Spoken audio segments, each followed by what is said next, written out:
Assalamualaikum warahmatullahi wabarakatuh. Perkenalkan, nama saya Kelvin Trapalas dari 12 BK. Saya ingin membacakan sebuah novel yang berjudul Tenggelamnya Kapal Van der Wijk, karya Hamka, bagian 27 yang berjudul Sepeninggalan Hayati. Jenazah Hayati dan Zainuddin yang sakit telah dibawa oleh Muluk ke Surabaya. Di sanalah Hayati berkubur. Ramai orang mengantar jenazahnya, terutama orang-orang yang berasal dari Sumatera. Setelah mayat terkubur, hiduplah yang tinggal dalam sebuah kenangan. Gambar besarnya yang tergantung di kepala almari buku masih tetap melihat kepada mereka.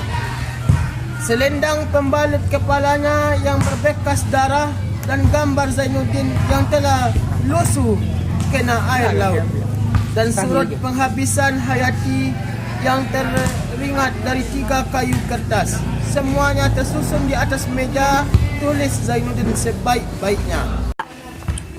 Senantiasa dia duduk dalam kamar, tulis itu mengamat-amati, merenung segala pusaka yang penuh kenangan itu. Kadang-kadang dia mengeluh menyesali dirinya sehingga kian hari kian muram.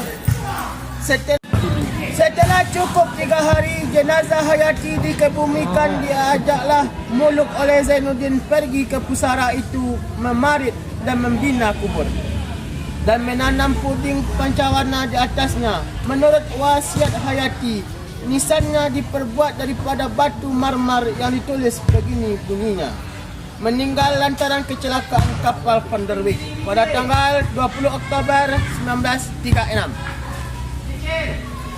Seketika akan pulang dihadapinya meja pusara itu seraya berkata, "Amat besar harapanku supaya aku pun dapat berkubur di dekatmu kelak."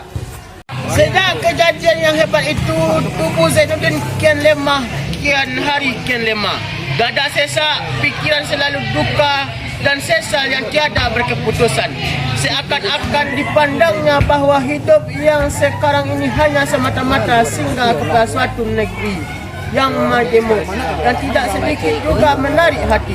Seakan-akan seorang yang berdiri di peron stasiun sambil melihat-lihat jam, menunggu-nunggu kedatangan kereta api dengan tidak sabar supaya dapat berangkat lekas. Sebab itu hatinya mulai mundur, tidak begitu suka lagi menerima terutama yang tertarik dengan karangan-karangannya, dan tidak pula pergi ke mana-mana.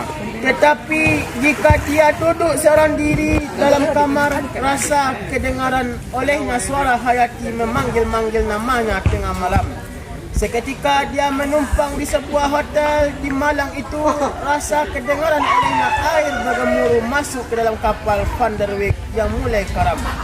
Yang sampai kepada waktu menutup hakikatnya itu belum juga diketahui orang sebab-sebab makanya kapal itu tenggelam dengan tiba-tiba ke dasar lautan. Rasa-rasa terngiang di telinga Hayati meminta tolong. Tetapi seorang pun tak ada yang dapat menolong, sebab orang rintang memelihara jiwa sendiri-sendiri.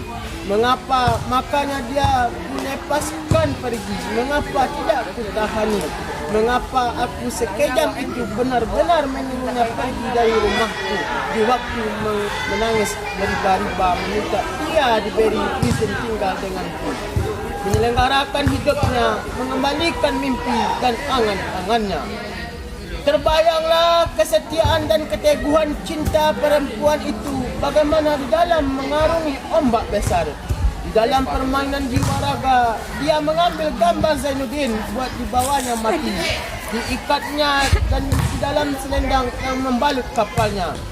Sebulan 2 di belakang itu, Zainuddin masih tetap berulang-ulang hampir tiap hari ke kuburan Hayati. Oleh kerana beroleh memandang diri Muluk supaya hidupnya tentram dan fikirannya jangan sampai terganggu, hendaklah dia mulai melupakan kejadian yang sedih itu. Maka ada jugalah reda pikiran itu sedikit. dan telah dimulainya pula mengarang dan menyusun hikayat yang isinya lebih mendalam dan meresap dari yang dahulu, tapi belum dikiranya buat disiarkannya. Assalamualaikum warahmatullahi wabarakatuh.